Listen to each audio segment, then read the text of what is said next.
इस बार जो आने वाला इलेक्शन है, जिसपे 13 मई को यहाँ पे वोट डाले जाएंगे श्रीनगर में, इस बार माहौल अलग होगा। इस बार कहीं से बॉयकॉट का ऐलान नहीं होगा। इस बार बंदूक का भी असर रसूख जो है बहुत कम देखने को मिलेगा। इस बार श्रीनगर के लोगों को तय करना होगा कि वाकई वो यहाँ की सियासत में हिस्सा लेना चाहते हैं या नहीं। उनको तय करना होगा कि वाकई वो अपनी आवाज बुलंद करना चाहते हैं या नहीं। उनको तय करना होगा कि वाकई वो अपना नुमाइंदा जो है चुनना चाहते हैं या नहीं। उनको तय करना होगा कि यहाँ जो 5 अगस्त 2019 के बाद जो हमारे साथ धोखा हुआ, जो हमारे साथ नाइंसाफी हुई, जो हमारी पहचान, हमारा वजूद, हमारी निशान, हमारा वकार, सारा कुछ हमसे छीना गया, जिस तरह हमें बेइज्जत किया गया, क्या उसके खिलाफ अपनी आवाज बुलंद करना चाहते हैं या नहीं, बिना खौफ। और इसमें नेशनल कॉन्फ्रेंस के वर्कर की आज ज्यादा जिम्मेदारी बनती है। घर घर जाके हमें वर्कर के लिहाज से वोटरों को तैयार करना होगा, क्योंकि हमारे वोटरों को आज बाहर निकलने की आदत नहीं रही। वहां देखिए 30 साल से यह इलेक्शन होते आए हैं, कहीं 5%, कहीं 6%, कहीं 10%, कहीं 15 से ज्यादा शायद ही किसी इलाके में वोट पड़े हो। इस बार हमने पहले तो यह तय करना है कि श्रीनगर में पिछले रिकॉर्ड के मुताबिक कई गुना ज्यादा जो है इस बार वोटर जो है बाहर निकल के अपने हक का जो है इस्तेमाल करके यहाँ से अपना नुमाइंदा चुन के दिल्ली भेजेगा। क्यों? क्योंकि हमने एक पैगाम भेजना है। बेशक ये सेमीफाइनल है, फाइनल इंशाल्लाह अगस्त सितंबर में होगा। इस इलेक्शन में आप अपनी मौजूदा हुकूमत को नहीं चुनोगे। इस इलेक्शन में आप अपने एमएलए को नहीं चुनोगे। वो मौका उन्होंने पहले ही कहा हुआ है, अगस्त सितंबर में आपको मिलेगा। लेकिन इस इलेक्शन की अहमियत इस बात से आपको देखने को मिलेगी कि आपको एक मौका मिलेगा दिल्ली को एक पैगाम भेजने का। वो पैगाम ये होगा 5 अगस्त 2019 का फैसला सही था या गलत था। हमारे खिलाफ आज सारी ताकतें एक साथ क्यों आ रही हैं? वो इसलिए कि नेशनल कॉन्फ्रेंस ने 5 अगस्त 2019 का फैसला तस्लीम नहीं किया। हम कहते हैं हमारे साथ गलत हुआ, हम कहते हैं हमारे साथ नाइंसाफी हुई, हम कहते हैं कि हमारे साथ धोखा हुआ, हमारे साथ जो वादे किए गए थे उन वादों को हमसे बिना पूछे, बिना हमसे इजाजत लिए उन्हें तोड़ दिया गया। हमारा अपना झंडा होता था, हमारा अपना आईन होता था, हमारी अपनी पहचान होती थी, उसको खोखला किया गया। लेकिन इस चीज को नेशनल कॉन्फ्रेंस ने तस्लीम नहीं किया। हम बार बार इसके खिलाफ अपनी आवाज जो है वो बुलंद करते रहे और मरकज को ये बात पसंद नहीं, इसलिए सबको एक जगह लाया हुआ है नेशनल कॉन्फ्रेंस को निशाना बनाने के लिए। अजीब अजीब नए पॉलिटिकल सियासी फॉर्मूला जो है वो इख्तियार किए जा रहे हैं। अगर शुमाली कश्मीर देखें तो वहां पे इनको जबरदस्ती जोर जबरदस्ती एक स्टेज पे लाने का काम। अगर हम यहाँ साउथ कश्मीर देखें, अनंतनाग पार्लिमानी हल्का, पहले तो पार्लियामेंट हल्के का नक्शा ही बदल दिया, रजौरी पुंछ को वहां से काट के अनंतनाग के साथ लाया। चलिए, श्रीनगर पार्लिमानी हल्के का नक्शा भी आज इतना अजीब किया हुआ कि पता ही नहीं चलता। बडगाम और बीरवा काट के उसको शुमाली कश्मीर के साथ रखा, पुलवामा जिला काट के श्रीनगर के साथ रखा, यहां तक कि शुपैया जिले के 2 हिस्से किए, वची को अनंतनाग के साथ रखा, शुपैया को श्रीनगर के साथ जोड़ा। अरे नाम कहां शुपैया, कहां श्रीनगर। लेकिन सिर्फ ये फॉर्मूला कि किसी तरह नेशनल कॉन्फ्रेंस कमजोर हो जाए और बिल्कुल श्रीनगर के बीचों बीच जो हमारी कॉन्स्टिट्यूएंसियां हैं इनकी भी तारबंदी इस तरह की कि पहचानना ही मुश्किल हो जाता है। आज भी मैं मजबूर होता हूं, जब मैं कहीं से गुजरता हूं तो मैं अपने साथियों से पूछता हूं, साहब ये कौन सी कॉन्स्टिट्यूएंसी है? अच्छा, नाम तक याद नहीं रहते हैं अब। जिस कॉन्स्टिट्यूएंसी का नाम पहले अमीरा कदर था, अब उसका नाम बदल दिया। जिस कॉन्स्टिट्यूएंसी का नाम जलीबल था, उसका नाम पहले बदला फिर वापस लाया। सनवार का नाम जो था वो भी पहले बदला फिर वापस लाया फिर बदला। नक्शा कहां पर किस कॉन्स्टिट्यूएंसी को कहां पर रखा वो भी हमें पता नहीं। इनको शायद शक ये था कि कॉन्स्टिट्यूएंसी का अगर नक्शा बदलेंगे तो नेशनल कॉन्फ्रेंस कमजोर हो जाएगी, लेकिन उनको इस बात का एहसास नहीं रहा कि कॉन्स्टिट्यूएंसी का नाम आप बदल सकते हो, लेकिन लोगों के दिल से आप नेशनल कॉन्फ्रेंस के लिए दर्द और नेशनल कॉन्फ्रेंस के साथ रिश्ता वो आप निकाल नहीं सकते हैं। अब अनंतनाग की सीट में नेशनल कॉन्फ्रेंस को कमजोर करने के लिए इनको उम्मीदवार कोई मिला नहीं, डोडा से उम्मीदवार लाया। अरे नाब, अगर गुलाम नबी आजाद साहब को पार्लियामेंट जाने का इतना ही शौक है, वो वहीं से लड़े जहां उन्होंने 2014 में भी लड़ा था, उधमपुर की सीट पर लड़ते। वहां से क्यों नहीं लड़ा?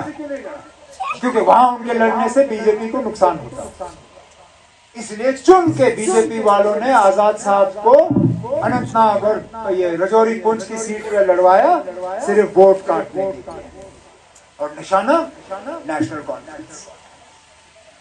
श्रीनगर में भी इनकी यही हरकतें होंगी, इनकी यही कोशिश होगी कि किसी तरह नेशनल कॉन्फ्रेंस को वो कमजोर करें।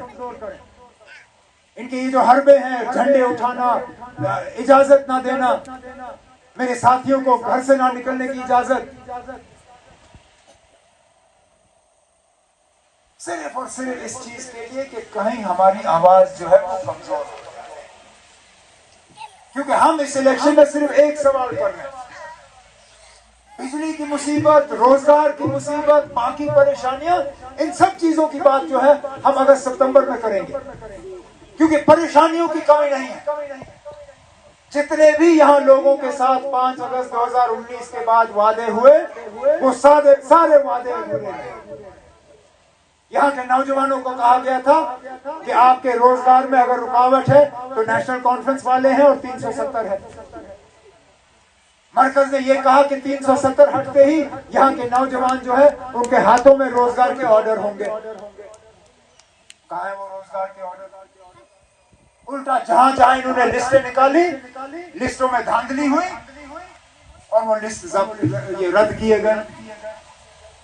इन्होंने कहा था कि आपकी तरक्की में अगर रुकावट है तो 370 है, 370 हटेगा, यहाँ तरक्की का दौर नया शुरू हो जाएगा। कौन सा नया तरक्की का दौर? जितने भी प्रोजेक्ट इन्होंने जिन पे काम चल रहा है वो सब या तो हमारे वक्त से शुरू हुए हैं या 2019 से पहले। इन्होंने कहा था कि यहाँ बिजली 24 घंटे होगी। अरे नाब, यहाँ माह रमजान में ये 24 घंटे अभी बिजली नहीं देते। सर्दियों की तो हालत हमें याद है, 8-8, 10-10, 12-12 घंटे कट, बिजली का बिल आसमान में, लेकिन बिजली कहीं। गैस की मिट्टी, गैस का जो ये सिलेंडर की कीमत, रोज वो सिलेंडर की कीमत की जो है वो आसमान को छू रही होती है, लेकिन ये लोग तस से मस नहीं। हमारे ठेकेदारों की हालत, ये पहली मर्तबा मैंने 31 मार्च को ये हाल देखा जो परसों देखने को मिला। कहीं पे भी ठेकेदारों को पेमेंट नहीं।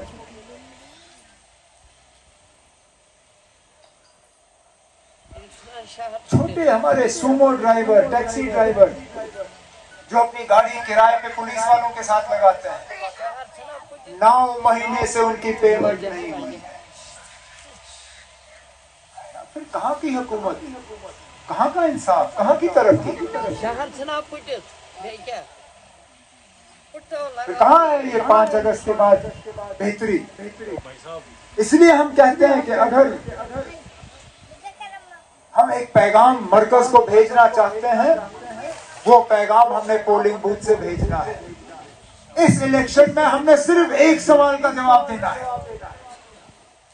क्या 5 अगस्त 2019 का फैसला सही था या नहीं?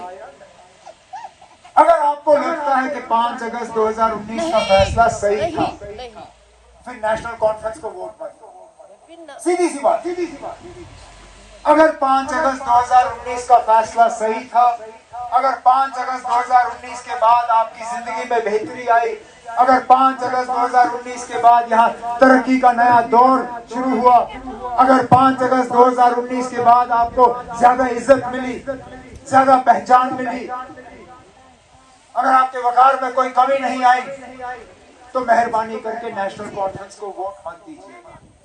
लेकिन अगर आपको लगता है कि 5 अगस्त 2019 को आपके साथ धोखा हुआ, अगर आपको लगता है कि 5 अगस्त 2019 के बाद आपके साथ नाइंसाफी हुई, अगर आपको लगता है कि 5 अगस्त 2019 के बाद हमारे नौजवान और परेशान हुए, अगर आपको लगता है कि 5 अगस्त 2019 के बाद हमारी जिंदगी में बेहतरी नहीं आई, तो हमें वोट के जरिए हमें एक पैगाम मरकज को भेजना होगा कि 5 अगस्त 2019 का फैसला जो है वो हमें काबिल कबूल नहीं है। बस यही, और कुछ नहीं।